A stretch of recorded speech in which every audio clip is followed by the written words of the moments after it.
This is an anatomical review of the ligamentous structures of the spine.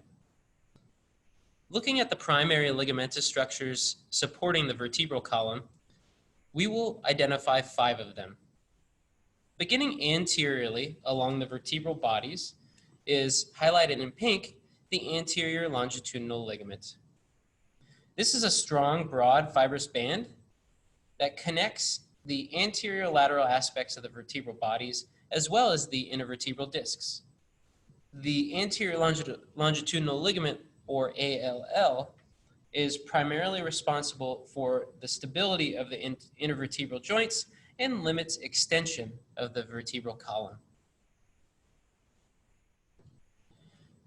Within the vertebral canal, along the posterior aspect of the vertebral bodies, highlighted in green, is the posterior longitudinal ligament, which is a much narrower and somewhat weaker band than the anterior longitudinal ligament.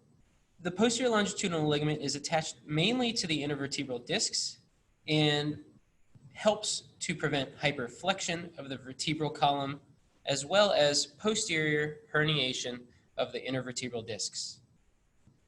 The posterior longitudinal ligament is highly innervated with nociceptors or pain receptors. So you can imagine that if you had a herniation of the intervertebral disc that put pressure on the posterior longitudinal ligament, it would result in quite a bit of pain.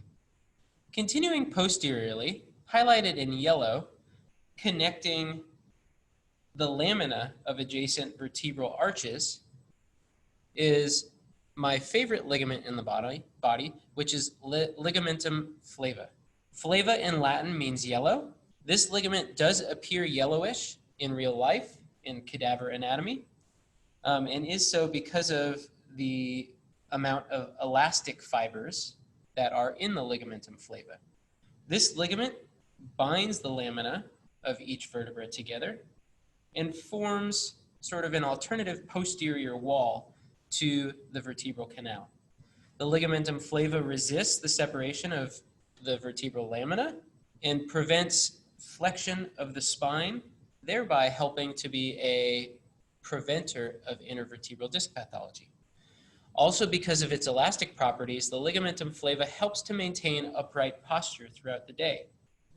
Continuing posteriorly, connecting the spinous processes is a relatively weak membranous band called the interspinous ligament.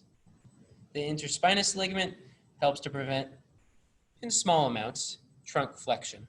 Lastly, a strong fibrous band connects the most posterior aspect of the spinous processes.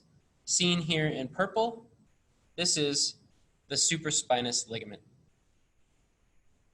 The supraspinous ligament comes all the way from the nuchal ligament superiorly within the cervical spine and extends all the way down into the sacrum. This band serves as an attachment site for some of the posterior musculature of the trunk and provides a little bit of restriction to trunk flexion.